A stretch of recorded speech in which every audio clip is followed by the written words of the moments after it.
Welcome to the 15th installment of Homiltea podcast. I am your host, Sean, And I'm Blake. and we have a wonderful, nice, joyful episode today because today, when this is released, it is Easter. It Easter. is what? March 31st? Yep, March March 31st. 31st. That's pretty cool how that ended up being because Easter tends to float around. And we'll actually talk about that in a little bit. But we have a few topics regarding Easter as a whole, what it represents, why it may be considered to some people as the New Year, and also where it comes from and why isn't it always on the same day? Why is Christmas on the same day but Easter is not? So let's get into it. Blake, if you will, take us away. So, conspiracy theorist 101 over here. Um, I was browsing on social media, as most of us do, and came across this TikTok of this guy. Oh, And he was explaining something, and it's called a New Jerusalem calendar. oh, And I'm going to get it pulled up on my end, but the New Jerusalem calendar. Let's see. So this guy made like a 5 minute TikTok, and I was kind of interested in it just to kind of see what he was talking about. that's pretty dedicated for TikTok, considering it's only Yeah, like 15 seconds or less, and then they give you the yeah. option to do as many minutes as possible. And if you're gonna watch that all the way through, you're pretty dedicated. Well, this guy starts off and he's like, Easter is the new year. All of you are wrong." And I was like, "Oh, here we go. I'm Okay. on conspiracy theorist TikTok for sure." So this guy pulls up it's called a New Jerusalem calendar, and Alpha Omega New Year Day Oh, is Easter, like Easter Day, okay. and it's called Alpha Omega New Year Day. And then whenever there's leap years, they have the Alpha Omega leap year, and then in parentheses as needed. So this guy is rolling off of a what's called a New Jerusalem calendar. And on here it says the New Jerusalem calendar system is a higher quality, more modern calendar system than the 1582 Gregorian calendar system. So we the common calendar that everyone uses, that it's the same one that's on your iPhone. It is the Gregorian calendar. Well, who started the Gregorian calendar? Well, it was the Catholic Church. Mm. We started the Gregorian calendar. Um, Boom. so, with that, it is the nations and churches can use this to unite as one, as no, as one on for the kingdom of heaven on earth. So basically, lining up the calendar that's on earth and in heaven. Um, and then it also breaks down like different business quarters, like quarter one, quarter two, and it just starts naming off these different formulas, and then like each quarter begins on a Sunday and ends on a Saturday every year. So yeah, it's like really really interesting. But the way that he explained it was like Easter, New Year starts on Easter because it's springtime, like you're coming out of winter and there's new life and plants are blooming, and everything's coming out of hibernation. Like that's kind of the way that he explained it.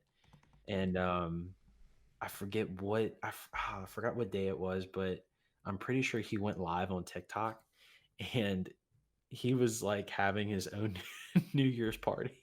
Are you serious?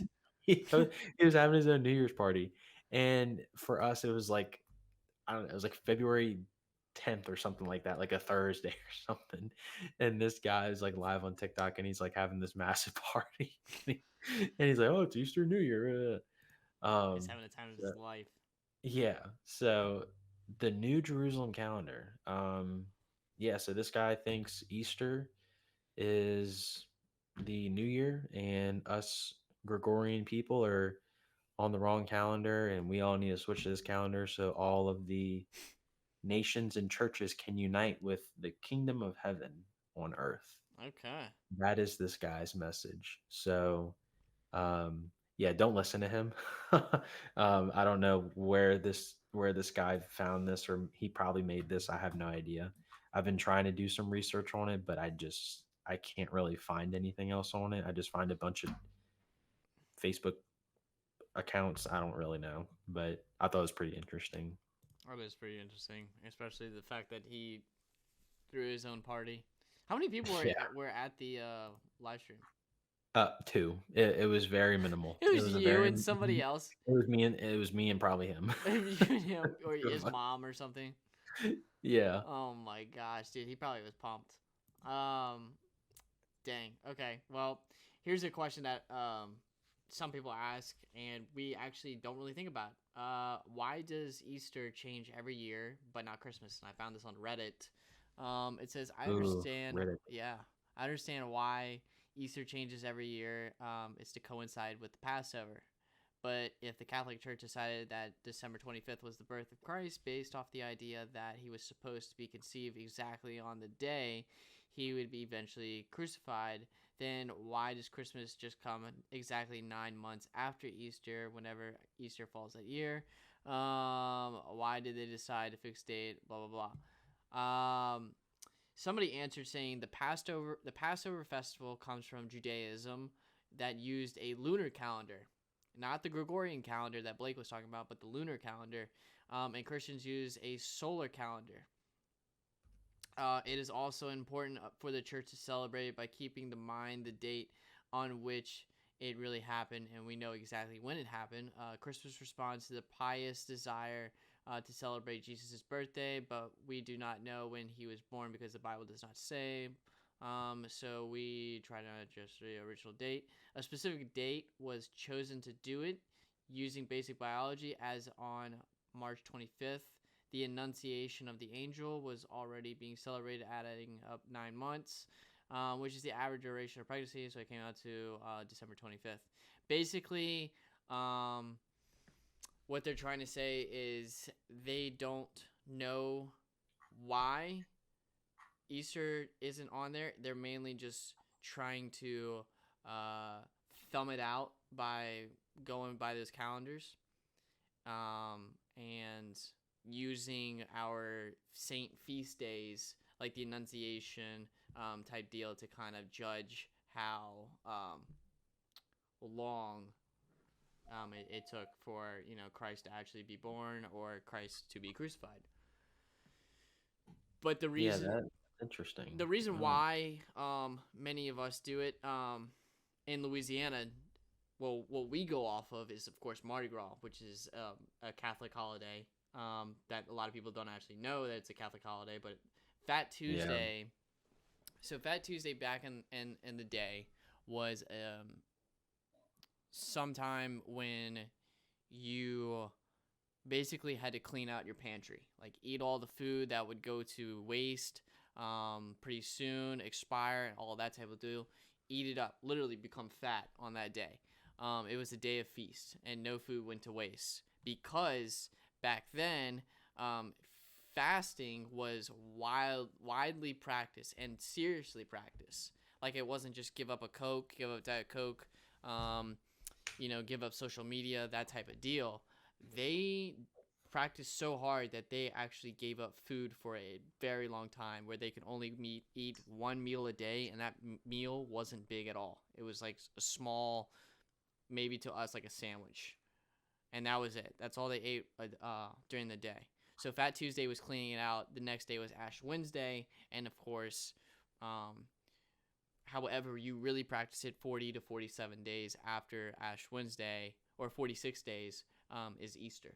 So that's the way that we go off of it, and what we in Louisiana kind of always know is that the day after Mardi Gras is Ash Wednesday. But from what it's sounding like, according to Reddit, now Reddit is It's very reliable. it's very reliable. I mean, this is on the Catholicism Reddit page, and this was like the most upvoted um, question. I mean, answer. So I would think it would be somewhat reliable. Um, Yeah, like on here, what I found was like Easter's exact date varies so much because it depends on the moon. Exactly. So So again, yeah, going back to the lunar calendar of yeah, Judaism, and it's the then first Sunday after the Paschal moon, that's Paschal full moon. that's funny if you think about it. Judaism uses a lunar calendar while the Christians use a solar calendar. So they're opposite of one another. And Oh again, wow. on what they believe who is the Messiah. Ooh, So possibly wait a minute. that could be some sort of distinction between the two on Wait, why Christianity uses the solar calendar? Christians use a solar calendar and Judaism uses a lunar calendar. This was back in So the day. This is when like the Passover festival yeah. was practiced by Christ and his disciples. So like But in then during the early church. early, well, obviously, yeah, early church, because when Christ died, then the Christians came about. So I guess the Christians used their own calendar post resurrection. So if you think about it, Christianity was so okay, the world was in darkness before Christ came of sin. The Christ came to earth Yeah, to save us from sin. yeah. Darkness, moon, Christ comes to earth. Mm-hmm. Light, he is the light. He is the way, the That's light, why they and went to the solar calendar. yeah. What? Hey, man, That's crazy. there's another conspiracy Uh theory. We're gonna start a TikTok live stream after this. If anybody wants to come join the celebration, let me know. Hopefully we can It'll get be three people in it'll be there. me, Blake, and like one of our moms in there. That'll be Yeah. pretty cool. All right, so Mm. what is Easter? Easter, obviously the date varies, but Easter in general has the same meaning every year. Easter is the celebration of the resurrection of Christ. It is not about an Easter bunny bringing you eggs. However, people practice that, and that's okay. And my parents practiced that when they were, when I was younger, and it was awesome. And they still do to this day, which is fun. But it's mainly about the resurrection of Christ, him defeating death, him defeating sin in general, and really proclaiming once again and once and for all that he is the Son of Man, the Lamb of God. So, Yes. And now there will be some arguments. Well, I wouldn't say that people are going to argue this, but I wouldn't say it's more common today. This would mainly come from people that are not Christian, maybe atheists, uh, agnostics, probably. Maybe I don't know, but um, so their argument is that Easter derived from a pagan holiday, and that is not the case. If you go on CatholicAnswers.com, you can find a article that was released around this time last year, and it says no, Easter is not a pagan holiday. Um, so, in historically speaking, there is a ancient holiday called mm-hmm. Istar. Okay, So it's pronounced like Easter, kinda, but it's pronounced Ishtar. Ishtar. Um, so it's pronounced like Easter. It looks like Ishtar. Um, so basically, it is the celebration of this pagan god, the Assyrian or Babylonian goddess of fertility and sex. So her symbols, um, let's see, so kind of like the egg and the bunny, like that's the symbols of Easter. Um, those were the two symbols for the goddess. Um, Easter, whatever. right.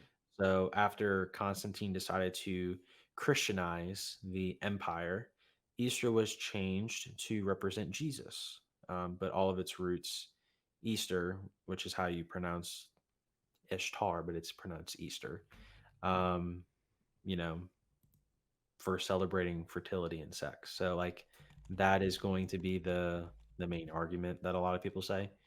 Now, if you look at First Thessalonians, St. Paul tells us to test everything, hold fast what is good.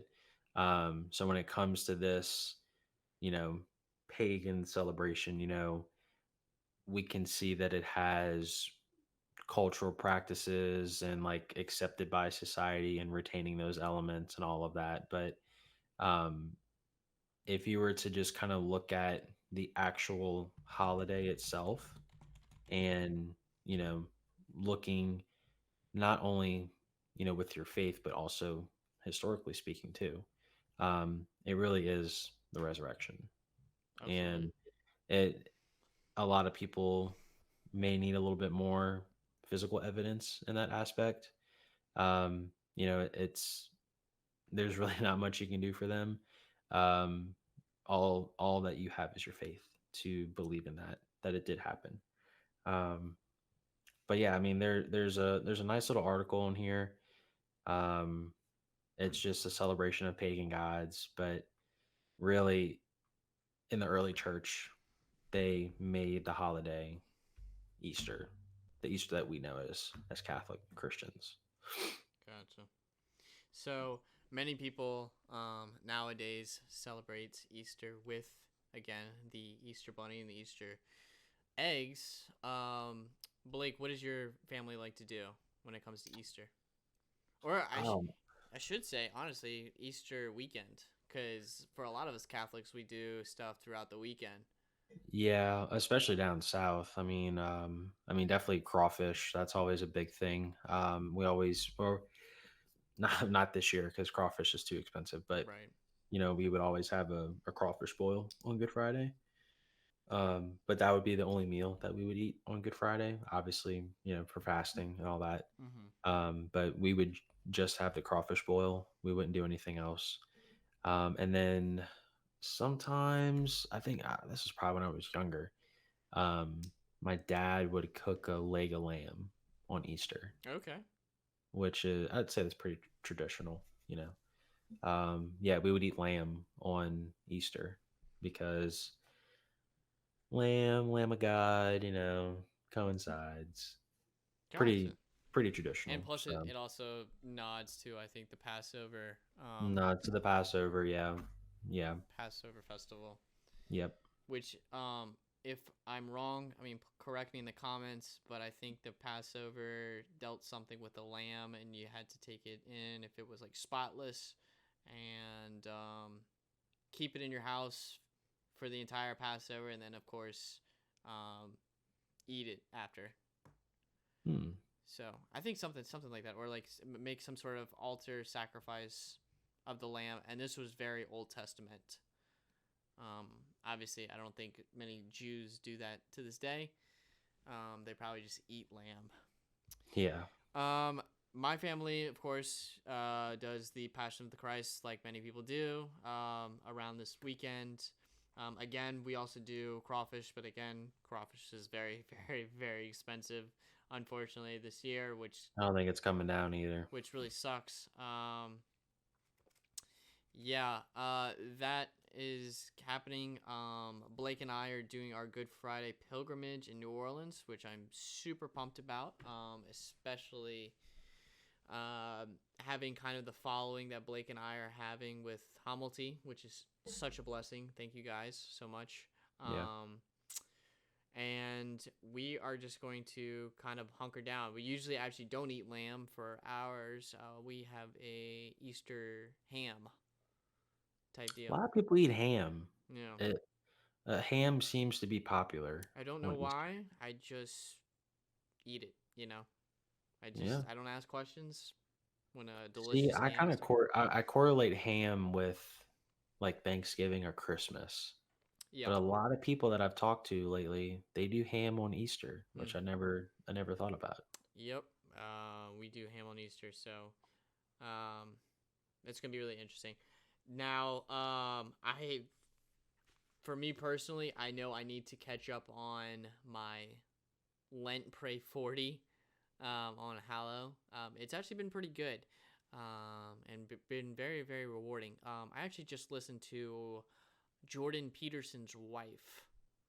Jordan Peterson's wife did something for Lent Pray 40, which is pretty remarkable considering Jordan Peterson's more of an agnostic person, but he talks with Robert Barron all the time, Bishop Robert Barron. He talks with Father Mike Schmitz, and he's not Catholic, but George Janko, who used to be He's on good. Hallow.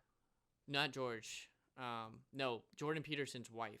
But Jordan Peterson Oh, is an agnostic, but he's open to like the Christian faith and everything about it, and just understanding it a little bit better. ooh. But he's very, very, he's a very analytical person when it comes to a lot of this stuff. Speaking of people, now that you say that, I don't know why, but I've been seeing a lot of Russell Brand pop up on my feed, Yeah. and he is wanting to convert to Christianity, but he doesn't know like which denomination to go to. And then I saw another video, and he was like holding a crucifix, and then he had something else too, and he was basically explaining like, yeah, like the Catholics know what's up, basically. Yeah, Russell Brand has been on a tear lately, as some might say.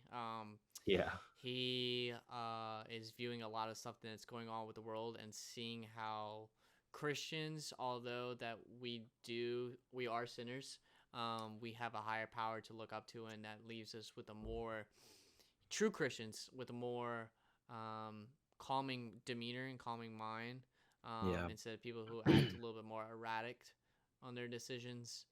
And honestly, if everyone prayed a little bit, it doesn't take much, maybe like 20-25 minutes a day.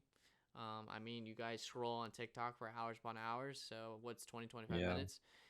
This world would be a lot better place. yeah. And then also like, yeah, Lent's over now. You know, it's Easter, but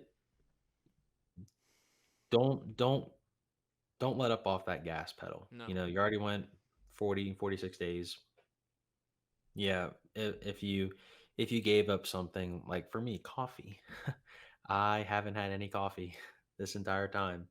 And you know, still think of things that you were doing extra during Lent and keep doing them, you know. Keep it a part of your routine. Just because Lent's over doesn't mean that you need to stop doing it. That's the whole purpose of Lent. The purpose of Lent is to create better habits Mm-hmm. and to keep it going, you know.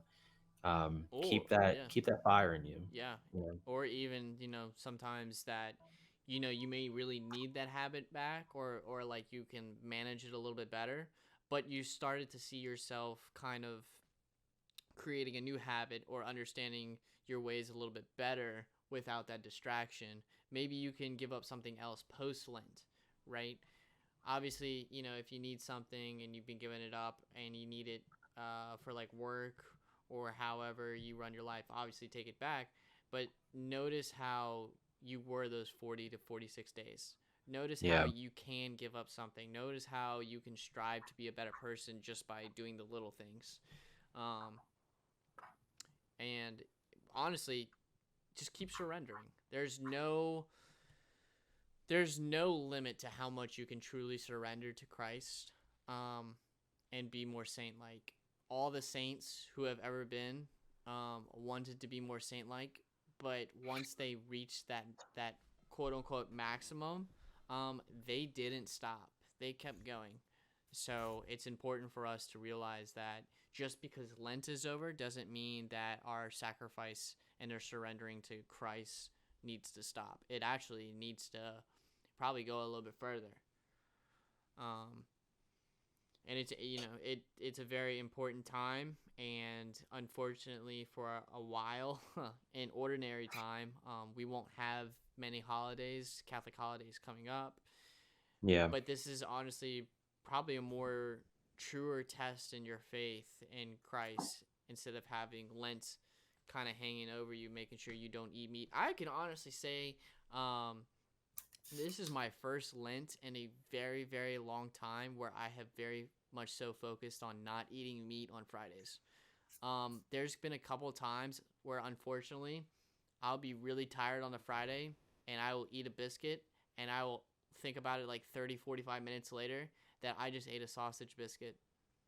And I'm like, dude, it's Friday. Yeah. I'm not supposed to do that. But I have been very, very successful during this Lent, when it comes to growing closer with God and giving up meat on Fridays. So I'm very, very happy and very proud of myself. And also keeping up with going to church and continuing to Yeah. go to confession every once in a Yeah. while. I even went into an adoration for a little bit, and that was very, very rewarding. I wanted to do that a little bit more. Yeah, I just needed to find a place to go, and I found my place. And if you haven't tried adoration in a long time, I highly recommend it. It's very peaceful. Very peaceful. Very, very peaceful. Sean, I do have a confession to make. Um, I may have eaten meat on a Friday, Oh, and stop the I podcast. didn't know. I'm not gonna lie, I didn't know. Um, It we happens. we we were planning a dinner with my family, Mm-hmm. and we specifically went to a seafood place so that we knew we could get a good variety of food. And we specifically went to a seafood place, and I ordered fish to eat.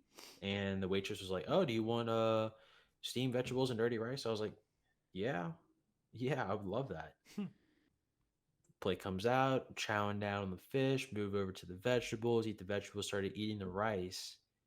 I get about halfway through eating the rice, and I'm like, "Oh no, there's chunks of meat in this." And then I realized I just ordered dirty rice. Oh, There's meat in dirty rice. And I didn't put two and two together whenever I ordered it. So I got halfway through the dirty rice, and I was like, you have got to be kidding me. I was doing so good. That was like, this Lent has probably been the best that I've gone eating no meat. honestly, other than And that, dude, yeah, I mean, how has your Lent been? it's been good, man.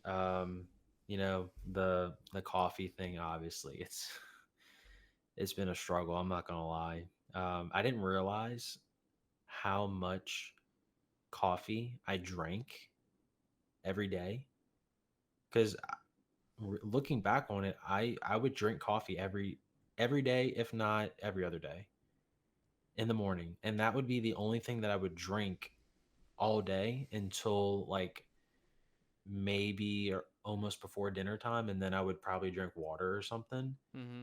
But I didn't realize like I really start off my day only with coffee, like no water, no nothing. And taking coffee out of the equation, I was like, wow. The first couple days, I'd say the first week or two, I had headaches, I was struggling, all that kind of stuff. And yeah, it's been tough, man, but I know we're filming this before Easter, so We Easter Sunday, I'm having a nice cup of coffee for sure. So a few days ago, for those of you guys know, I'm not a coffee drinker like at all. My girlfriend introduced me to a coffee. It was a slight caramel macchiato, but Blake, I gotta Whoa. tell you, it was pretty decent. Where'd you And get it from? Was it like Starbucks or something? Courtyard Or Cafe in Hammond, oh yeah, yeah, pretty shout out good. to them. Please Pretty sponsor. good. Yeah. So I took one for you. So there you go. Thank you, man. I appreciate it because Um, someone's got to do it, and it can't be me. one less coffee in the world for you. Okay. Tell you what, though, I've been saving a lot of money though, because Oh yeah, dude. I go to that drive-through every morning. I get a coffee before work, and that's about five to $8 right there in coffee I can tell you what, alone. I already know what I'm giving up for next year. It's gonna be just spending like stupid amount of stuff Yeah, and saving yeah, more during this Lenten time. yeah.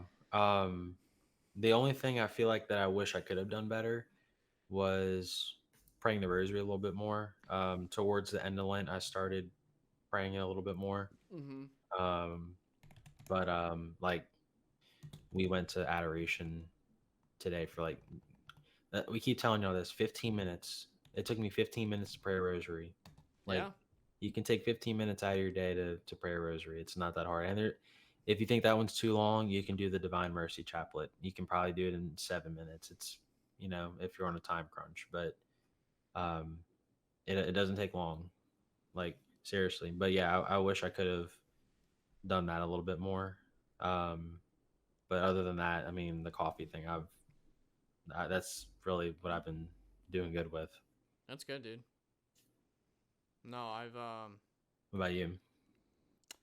I had a little sinus problem. I got a little confession to make too. I had a little sinus problem during this Lenten season, so I kind of halted the whole cold showers. I was going good for a while though. I actually got used Oh to the cold yeah, showers for a long time, and it was actually yeah, really good.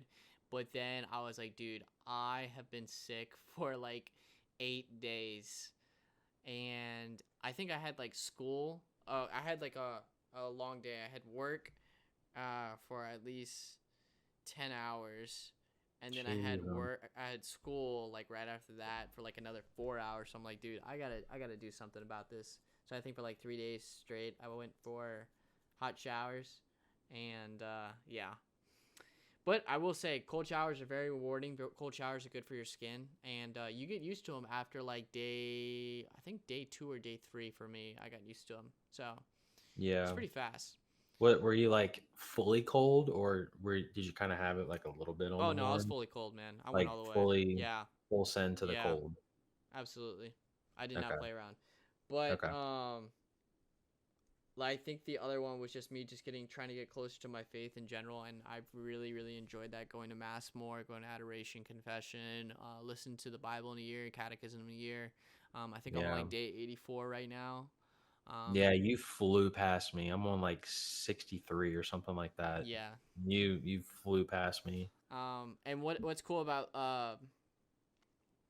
Hallow is that you can see like the minutes you've prayed, and Mm.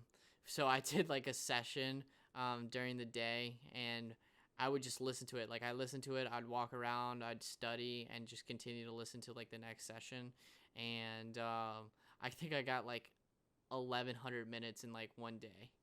Oh wow, Yeah, jeez. yeah, buffing up my numbers a little bit, but it was pretty cool.